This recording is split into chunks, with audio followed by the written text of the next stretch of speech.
Welcome back to Talking Shop, a series of fun conversations with consummate concert artists, composers, opera singers, and choreographers. Lauded by the Washington Post as a marvelous violinist, my wonderful guest today, Domenic Salerni, is also a composer and an arranger, as well as a member of the two-time Grammy Award-winning Attacca Quartet. Attacca was featured on the Billie Eilish album Hit Me Hard and Soft and can be heard on the soundtrack of Alfonso Cuarón's seven-part film series on Apple TV Plus, Disclaimer, playing the music of Phineas. They also are featured alongside So Percussion and Roomful of Teeth in Caroline Shaw's film score to Ken Burns' newest PBS documentary, Leonardo da Vinci. Actually, I think that's the one before. The most recent one is Revolution. It's true. Attacca, Yeah, there's a new one already. Attacca released Maurice Ravel's string quartet in March on Platoon in honor of his 150th birthday. Dom's work with Attacca extends to arranging 60s civil rights era protest songs for the Palava Strings album, A Change Is Gonna Come, his Seven Meditations, a work commissioned by the Belvedere series, chamber music series here in Richmond, Virginia. Attacca's creation of original music for the podcast, The Sound Mystery of the Havana Syndrome, his first commission, Trilobites, a musical excavation, made possible by the Appalachian Chamber Music Festival and others.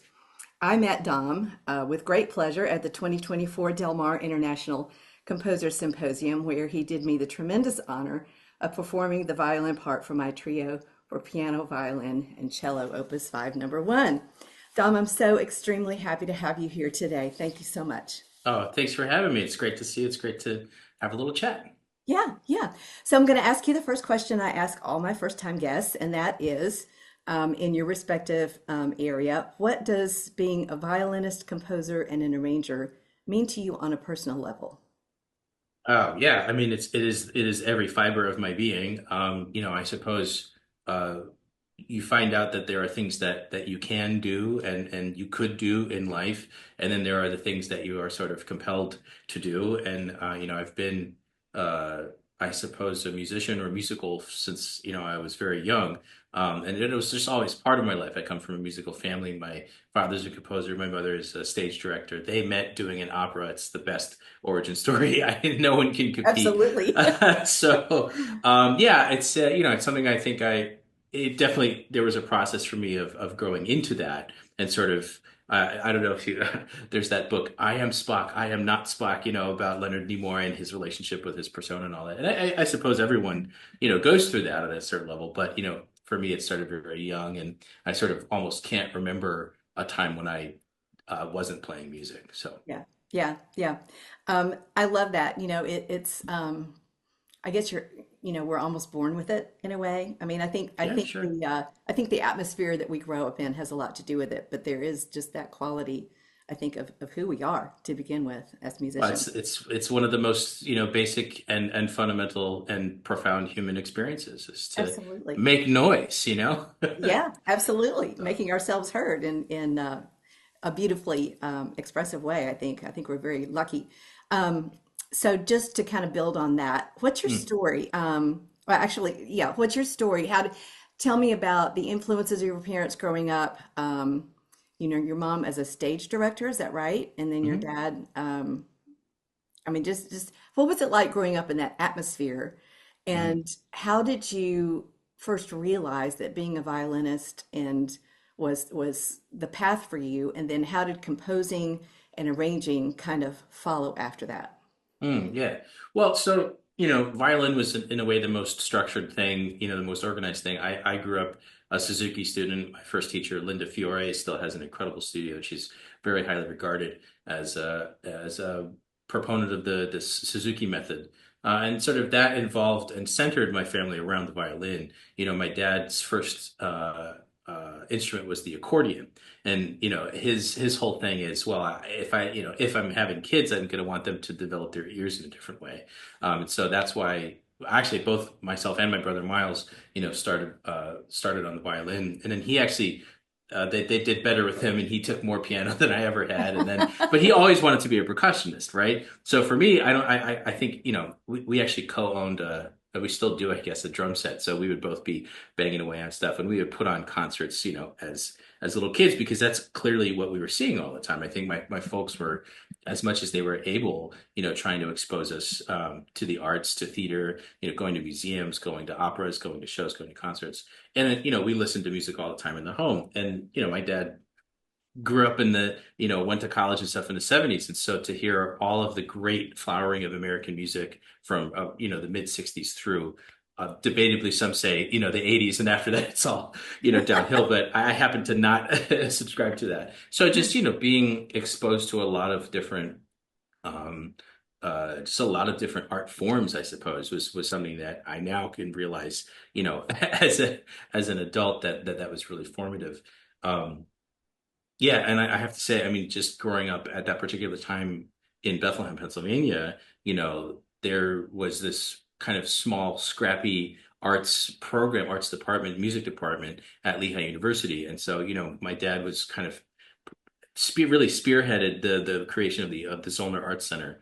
So it was meeting with the architects and the acousticians, and was really hands-on in that creation. And I have to shout out people like Stephen Sammons and Nadine Sign and Debbie Sakarakis, who exposed the Lehigh Valley to stuff that if you're going to drive to New York or Philly you could, but to bring it to Bethlehem, particularly for people who were able to access that community, and to give a little bit more, I suppose, flavor, to a school that at one point its mascot was the Engineers. I mean, this was a school that was just pretty much STEM before STEM, Yeah. and so Yeah. to have that available not only for the student body but for the community at large, I think was really important. So I hope that sort of paints a picture of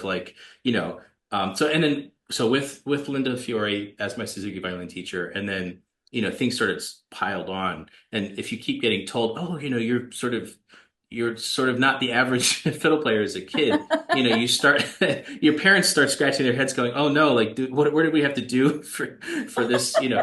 I think recently I was referred to as former child prodigy in print, and that just cracked me Former up. technology. Yeah, I'm not sure I was ever a child prodigy, but I love the idea of former. What is it? Am I a former child? Like, where's the? I kind of love that. So anyway, but but yeah, so but you asked, specifically how like composing and stuff came about. You're surrounded by, I was never formally trained as a composer, but again, I have to give credit where credit's due. I mean, the Cleveland Institute of Music, when I was there, when I decided to go that route, to go through to conservatory, had some incredible theory and ear training and eurythmics teachers. Some of whom had studied with Nadia Boulanger, and who there's another guy who was just like the like really accomplished jazz pianist. So to have this really, I think, hopefully solid fundamental upbringing in sort of classical music, whatever that means, but then to always have that as a base for expressing something else, I think very much informs kind of what I'm doing today. And Yeah. then the composing, I'd say, probably started through arranging. In my first gig, there was this I guess computer lab, and I would sort of go there to escape the horrors of the world, and I'd start noodling around, just on Sibelius or whatever they had, and Yeah.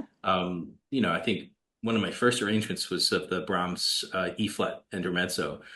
So I just, actually, in one of the first, actually, no, the first arrangement I think I really did consciously was in undergrad, and I stole one of Bach's piano fugues from the Well Tempered Clavier, and I was like, I want to play this on the violin, So I think I've had this thing of, well, my dad's a pianist, and I love the piano repertoire as much as I know of it, which is not a lot, but I'm always like, oh, I want to play that in the violin. So then I think that informed, arranging stuff for violin, and then arranging for a string quartet, et cetera, and it kind of, kind of snowballs from there. Yeah. Yeah. Oh gosh, there's so many questions just arising from all of that.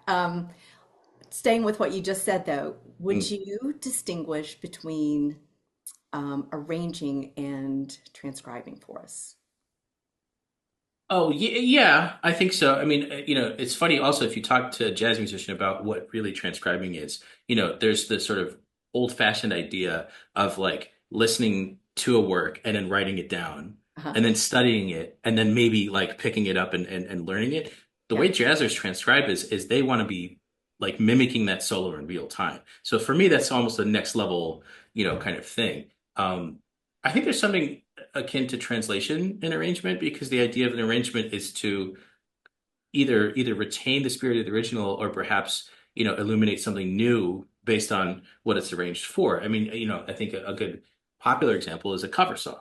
You could totally just play one of the Beatles songs the way the Beatles did, I suppose, if you could pull that off. But if you're going to do a cover, like what are you going to say that somehow sheds new light on it, I suppose. So I always am thinking in those terms. But yes, and oftentimes arranging will start from a basic sort of transcription in the kind of old-fashioned way of like, let's take this into a notated place.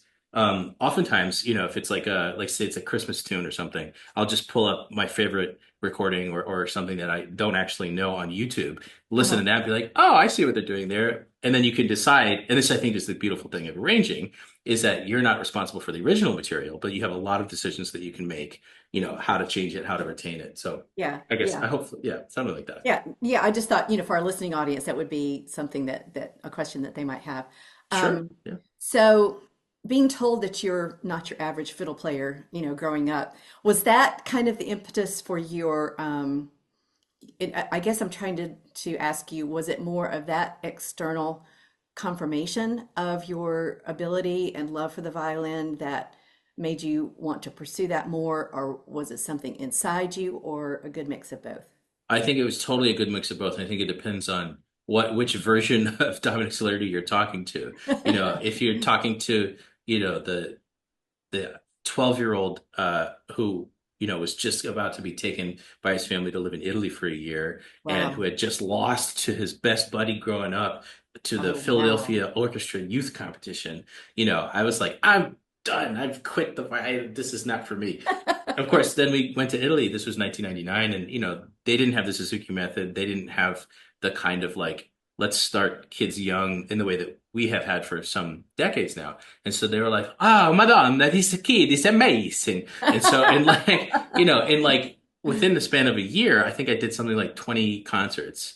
And so I Wow. was like, "Oh, this is people think this is cool, just because I had this, moment." Yeah. Doesn't mean that I should just abandon it. So that was sort of the first thing. And I think this kind of happens for most people if they're going to sort of like decide or whatever to go into music, I think happened about midway through high school. Yeah. And part of the things, two main things I think were determinants. One was my teacher at that time, Lee Snyder, who was like, listen, Dom, you're the kind of guy who can do a lot of things, but if you want to do this violin thing, it's a little bit like dancing. Yeah. You're going to age out. And so if you want to do this really seriously, now is the time to do it. And Yeah. that, in the kind of crush of where am I going to go to college? Like, who's going to give me the scholarship? Like, whatever. That All was that. all of that, and so that well-timed comment from Lee Snyder I will always cherish that. Yeah. And then the other thing was I had auditioned for and got into the Juilliard Pre-College, and so that kind of shifted the focus for my family away from Philadelphia and more towards New York.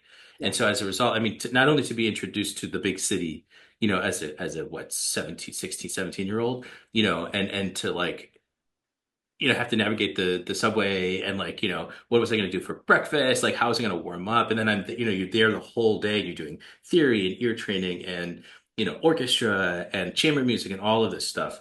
So I think that also was like okay, I think I really love doing this. And, Yeah. it was like the first time getting to play Mahler's First Symphony. You're just like, when you're a kid, it's oh my God, it's incredible, Totally mind blowing. So Absolutely. exactly, exactly, Yeah. exactly. Yeah. Yeah. Yeah.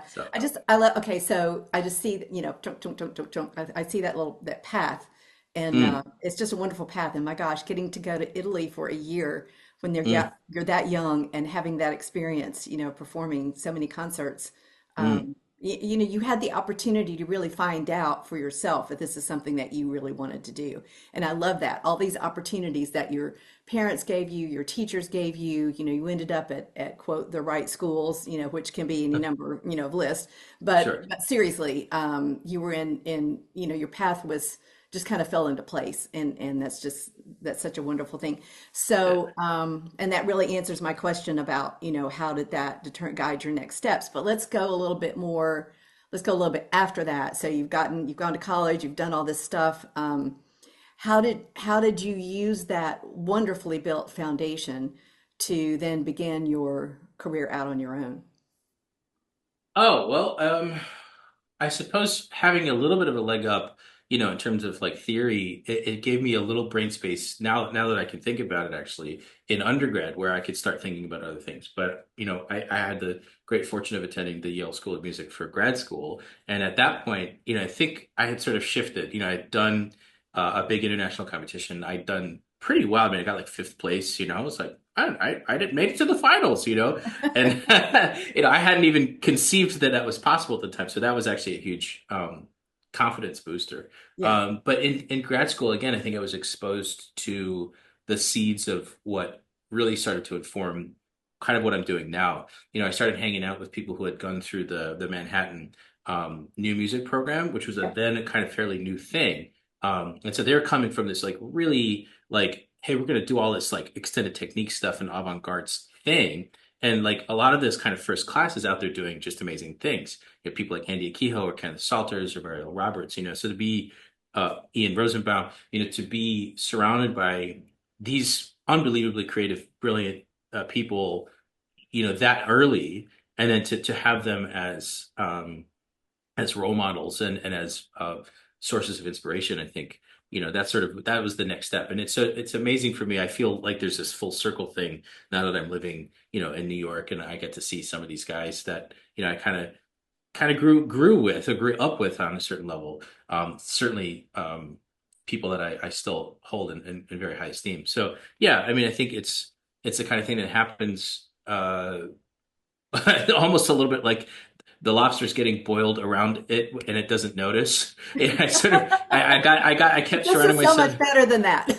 Well, hey, lobster's delicious. I don't know what but like, but you start realizing, oh, I've been hanging out with like composers and percussionists and not Yeah. so much violinists or orchestral players. And then, you fast forward and, well, yeah, I've taken a few orchestral auditions, but I haven't won a single one and I'm not terribly interested in that. So, Yeah. Yeah. Yeah. to Yeah. see how your life based on oftentimes not even conscious choices, Yeah. it's just Yeah. sort of like, oh, this is what's happening. So, Yeah, yeah. I'm just thinking about, the people that you grew up around, and being in those different environments and, the expansion of that professional atmosphere that you just were in every day. I mean, that's really amazing. And then, of course, I'm assuming that you were improvising and doing all these other things and exploratory things with your music all along, which, actually, there's a very funny story there. So, okay. for those who are just listening in, I have profoundly bad vision. I've had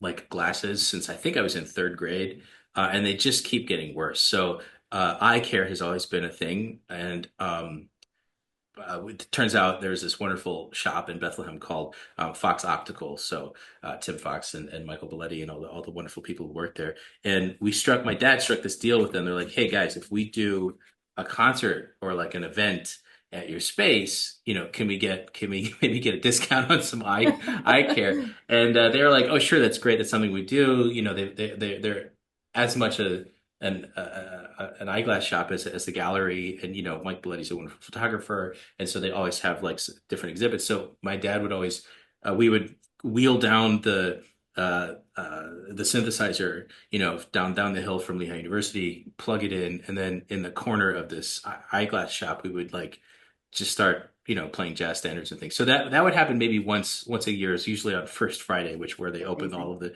shops and stuff. So that was, I cannot claim to hold a candle to some of the great improvisers, but again, just to be open to that as another way of approaching music. And of course, what is improvisation? What is jazz if not composition at real time? I Yeah. think that I think I'm totally stealing a quote from Bill Evans. But in it, so then you realize there's such a luxury if you're composing in the sort of traditional classical sense.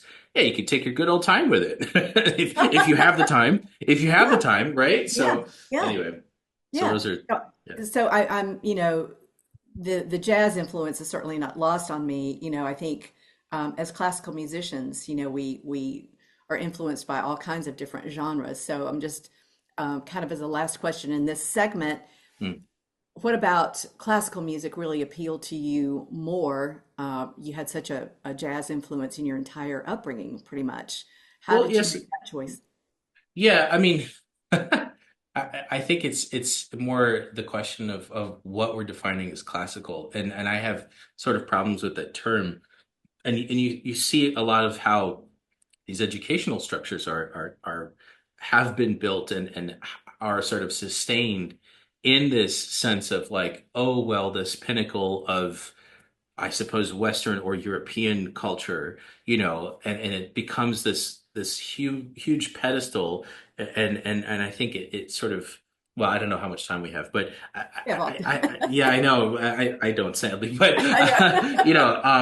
yeah, I don't think it's a classical versus or a classical or a jazz and not or a pop music, and I think we're in this place where, and what certainly what we're trying to do more and more is sort of break down some of those boundaries. So for me, it's just a practice thing. Like if I you know had the time to shed on really ripping a jazz solo, like my gosh, I'd love to do that. I just That's not really where my work has gone. And so Yeah, there's sort of also the formalized aspect of, I went to conservatory. I of was course. kind of grown up in these set of expectations. And Yeah, so I think, I think I'm probably coming from a position of extreme privilege where, I could sort of say no to things or say yes to other things. But oh my gosh, I mean, if you're talking about jazz violin, there's such a great history of that. And those guys just have in a way, an unbelievably different, but also very profound skill set. And what's I think is incredible is how much cross-pollination there is, and how much of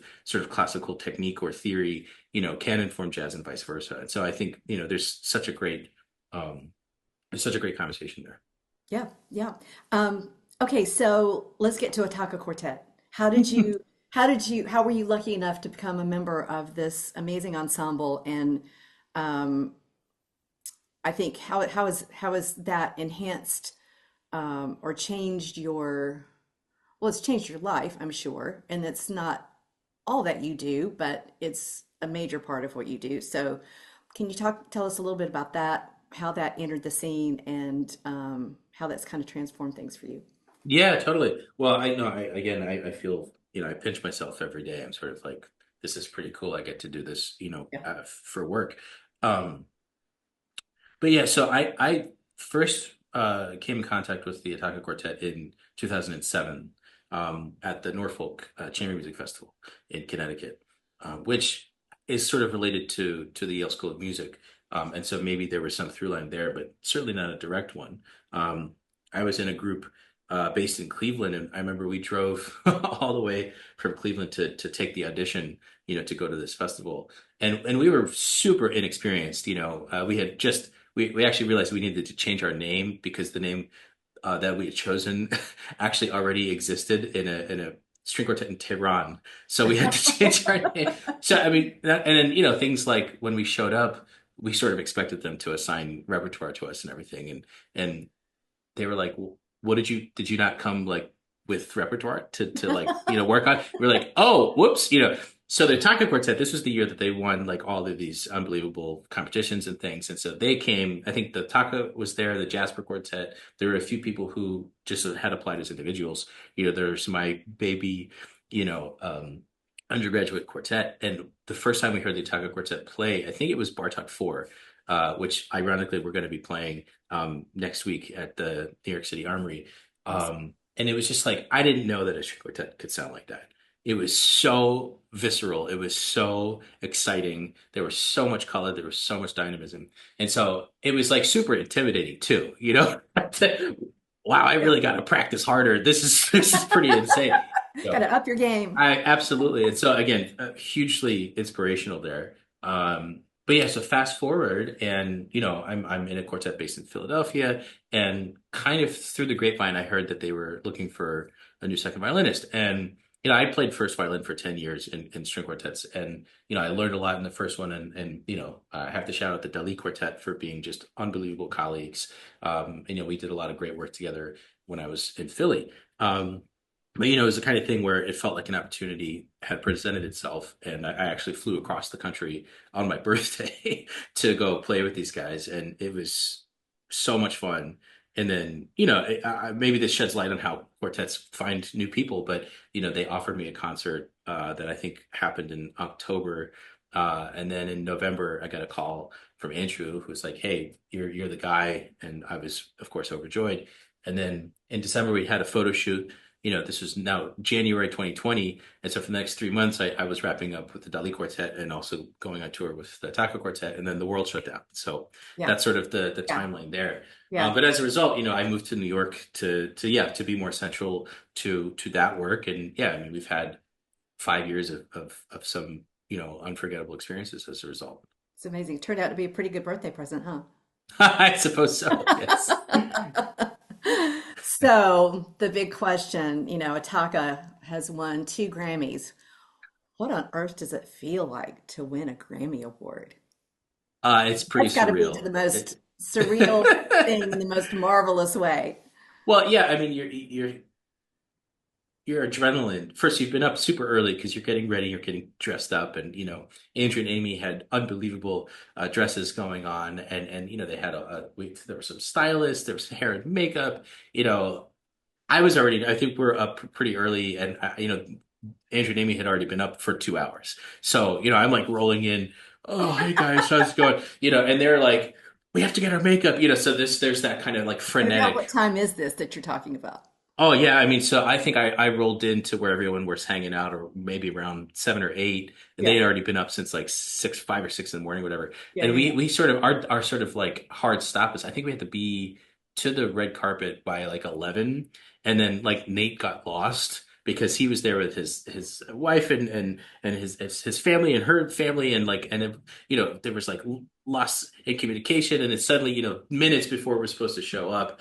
There's Nate and like running down to join us, and then I remember this because we all. So I was with Amy, and Andrew was like kind of off trying to find someone, and who walks by us but Hillary Hahn. And so Amy and I both were like, oh my God, Hillary, like we love you, like I think she was there with her daughter. It was like the sweetest thing, but we also like immediately became fangirls. So it was. So the lead up, and then, you're nervous, you don't know what's going to happen. You just got butterflies and stuff, and by the time they made the announcement, it was sort of like, wait, what? And then what happens is, they take you backstage, and then you're doing like press junkets and photos, and I got to thank the Grammy people because they always had these like barrels full of like waters or Coca-Cola or snacks, so just kind of making sure you're hydrated and Yeah, not yeah. getting too crazy. But yeah, it's a whirlwind. But you know what I want to impress on everyone is this, is this an award? And I suppose awards are wonderful, but that's all it is. And so, on a certain level, it hasn't really changed who I am as a creative person. I Uh-huh. mean, if anything, it's given me maybe more permission to try things. Hmm. But there is a positive stigma of sort of, well, that's now associated with certainly with what Ataka does. So, Yeah. perhaps people look at you slightly different, if you can sort of pull that card. So I feel a little awkward about it, but it's also like it's cool that it happened. Yeah, very cool. And then Yeah. the second time, how was the second time? I mean, the first time, obviously, kind of blown away and all this wonderful stuff. So what's the second time feel like? Well, so the second time I wouldn't know because I only was involved in the group for the second one. So these guys, Oh, okay, okay. yeah.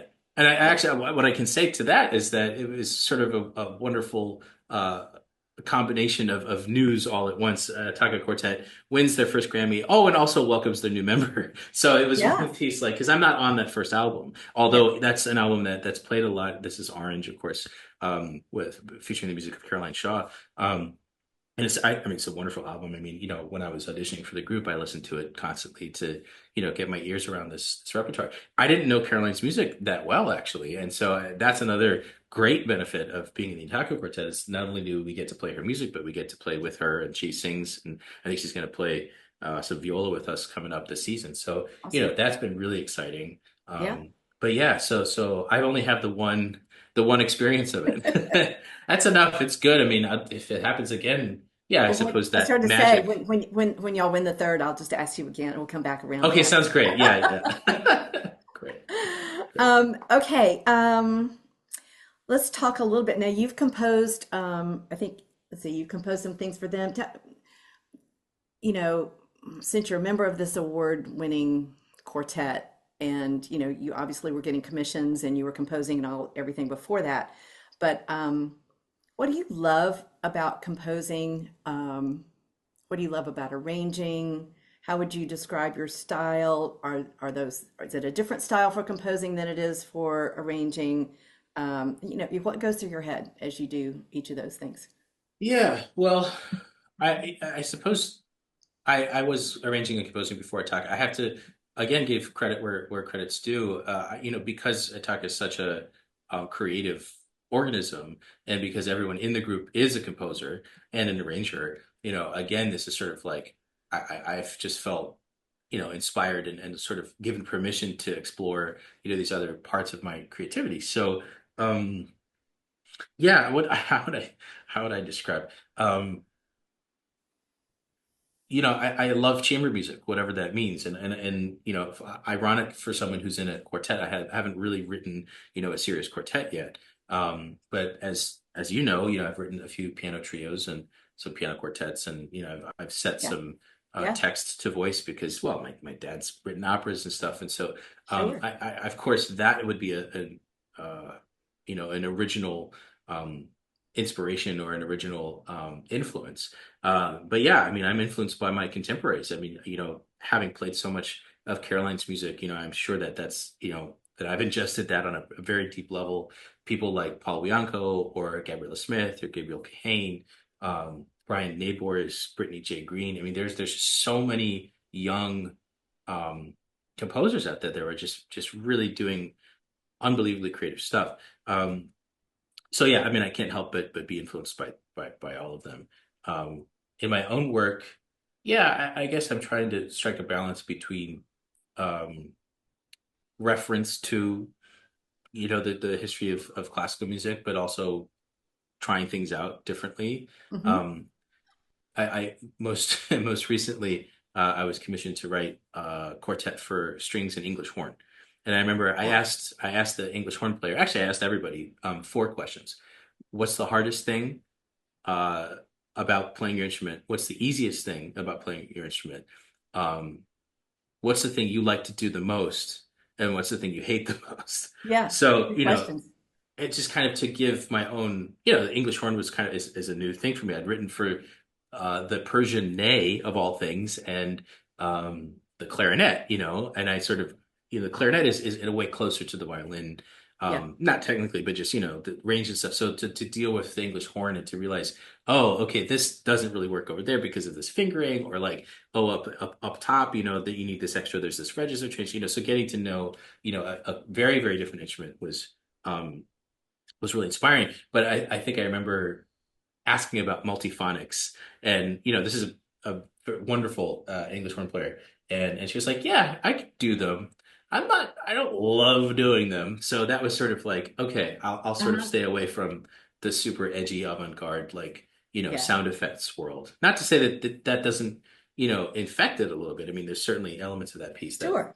that go there. But yeah, I mean, I once sent a piece to my old theory teacher, Dr. Nelson, may he rest in peace, and he said, "Oh, this harmonic language is so conservative," and I was like, "Oh, I have permission to do weirder things." So yeah, I think that I'd say tonal, post minimal, something in there is Yeah. kind of where It's hard. where my Yeah, voice it's is, just but. interesting to hear you talk about that because I think someone said something about my style, and I'm like, I'm not really sure. I have so many influences. Yeah, yeah. So Yeah, well, and that's the thing also that I think ends up being told to you by the people who are hearing your music. I mean, you true. know, Yeah, yeah. Shostakovich is the spirit of the Soviet Union. It's like, well, I don't know if he thought that, but the way history looks at some of the great artists, oh, well, Absolutely. Ravel loved clocks and you know automation and automatons and so he was emotionally cold. It's like, I don't know, did he feel I that about don't think himself? I so. don't know. So like I don't, that's a little bit for other people to say and for me to just Exactly. discover by No, doing. yeah, I think that's a great response to that question. Okay, this is a question that's kind of been on top of my mind, and I'm getting some interesting answers Hmm. about it. Um, I have my own theories, of course, but I'd like to hear your view about the future of classical music. And, you know, when I was in school not that long ago, a couple of years actually, you know, in this music industry class, we were taught, okay, the combination of classical and jazz is only 3% of the audience, and that it's a dying art. You know, you hear all these things. I just would love to hear your response, your observations, your feelings about what's happening and what the future looks like. Yeah, I mean, I think we're in a very interesting moment, um, just in terms of humanity and technology and, you know, the very rapid rise of AI and all of that stuff, political uncertainty, economic uncertainty. I mean, there's a lot of stuff to be super worried about. And I think a lot of younger people, particularly, are feeling that generalized anxiety in a way that I'm starting to really understand, as someone who's, been around for a little bit longer, but not that much longer, Yeah.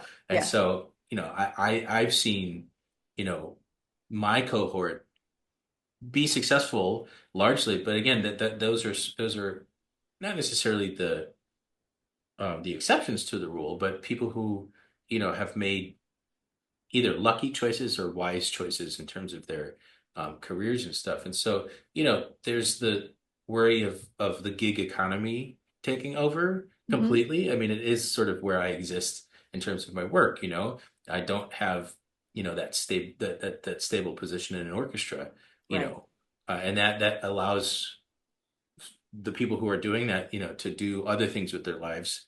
Um, you know, so yeah, I mean, there's the constant uh, push for new consumer music, consumptible. I don't know how to. I mean, pop music is what I'm trying to say. Sure. But Yeah. but I think some of the people certainly that I'm hanging out with are. Why does it have to be that way? Why, if it, does classical music have to be so inaccessible? Do we even call it classical? Like, what is it? So, I think this beautiful blend of tradition and of innovation is going to be the way forward. I mean, you go back to, and this is already such a historical idea, but the Gunther Schuller and the third stream, this is sort of like that was so like out then, and it Yeah. seems like duh that everyone should be doing that. Again, I don't know how many people share my opinion, but that's certainly where what informs uh in my personal aesthetic. It's certainly my way, through the music world. I think it's again wonderful to be in a place like New York City. I just went to a show last night that featured this synthesizer, and so to see that up close and personal was really fun. And again, for me as someone coming from you know the strings world to interact with different oscillators and like all of this kind of Yeah. like Yeah. funky stuff. So I think listening a lot and being exposed to a lot of different things will only inform and inspire the people that want to keep producing music. Yeah. I think we could afford as consumers to be much wiser.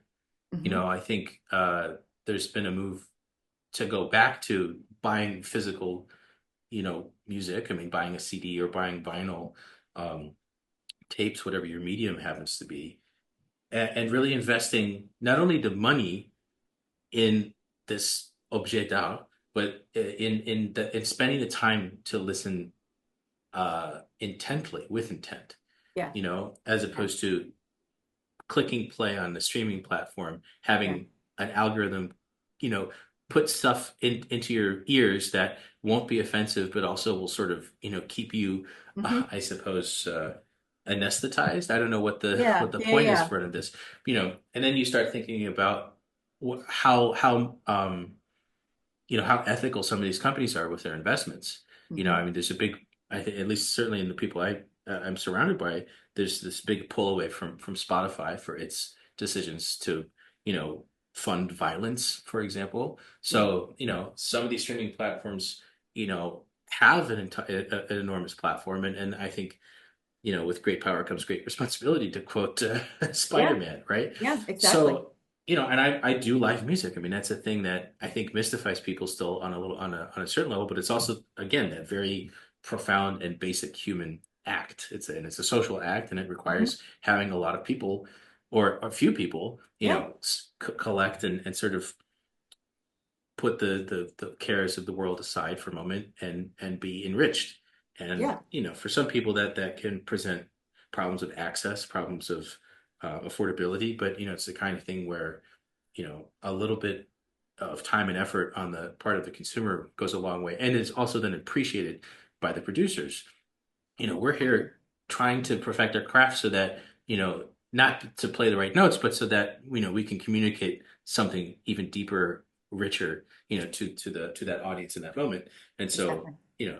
it's sort of a two-way street. And I think because of mass media, and you can go back to, like, Walter Benjamin talks about this in the 30s, the 1930s, like, we've had these unbelievable means of communication, but they're usually quite monodirectional, Hmm. right? I mean, you could Hmm. say that the theater is such too. And so you're seeing that kind of, the fourth wall is crumbling a bit in some art forms. And so things like comedians doing crowd work, or Yeah. like Caroline Shaw will ask the audience to sing a drone, and then we'll play a piece with the audience. And so, Yeah. Yeah. putting things in conversation is one way forward. Hmm. Hmm. But anyway, I feel like, again, how much time do we have, right? I know we could talk for weeks about all of I this. mean, yeah. Yeah. Well, and there was a big, and I sort of remember, we're still recovering from the pandemic. It's 2025. This has It's been true. 5 years. But you look at the data, small arts organizations still are more agile. Large Hmm. organizations are still, and actually this year, 2020, well, 2024, 25, has seen a huge contraction from a lot of the larger arts organizations, not just music. I mean, we're talking museums, we're talking, you Hmm. know, Hmm. um, kind of across the board. So to be in a position of relative agility, to Yeah. be responsive to what's happening on the ground, I think is, Yeah. again, a great privilege, but also I feel very, fortunate, and I think we try to take advantage of that as much as we can, Yeah. while maintaining integrity and all that. So Yeah. No, I love hearing everything you said. I have my own theories, and I feel like they're overlapping with some of yours. I think making the arts more accessible is, I think there's a concerted effort hmm going on there in just about every genre I can think of, or at least it's starting to feel that way. And I do think that, educating listeners in a fun way that engages them. I think engaging the audience is a huge, huge factor in, keeping what we do alive and in demand. And I just have this feeling I'm not going to claim this is original with me, but I've seen other comments saying, we've been living in such a soundbite kind of world, offering this meaning. The thing that you mentioned is deep within us. This music, this emotional connection. I feel like music is a beautiful medium for that, and that maybe we have an opportunity here to offer people more of an emotional connection, more of time to really get to know themselves and to kind of step back from the craziness of the world and give some comfort to all the disjointed things that are going on. So maybe that's a little pie in the sky, but that's what I'm hoping anyway. And yeah, one example, our opera company, Virginia Opera, has a younger group called Prism, and I have seen them. They're a great presence in the opera, audience. And not only that, they're going back to dressing up formally, which just makes my heart so happy. I mean, there are things like that. So I feel like, there are different things you're seeing, there are different things I'm seeing, but I think it's going to be really interesting. And I love asking that question to all my guests, because I think it's going to be, we are in a very transformative time, and it's very exciting. So anyway, yeah. yeah, absolutely. So what are a couple of things coming up for you, maybe, next 4 or 5 months, that are exciting you and you're Yeah, looking forward to? absolutely. So, I'm very excited to be premiering a new piece by Kadi Agoch for the Belvedere series. That's going to be a horn trio, so violin, horn, and piano, Awesome. and that will happen at the end of May. We're also Attacca is looking forward to premiering a new work by John Adams. So we're very excited to be presenting that at the Ojai Festival in California.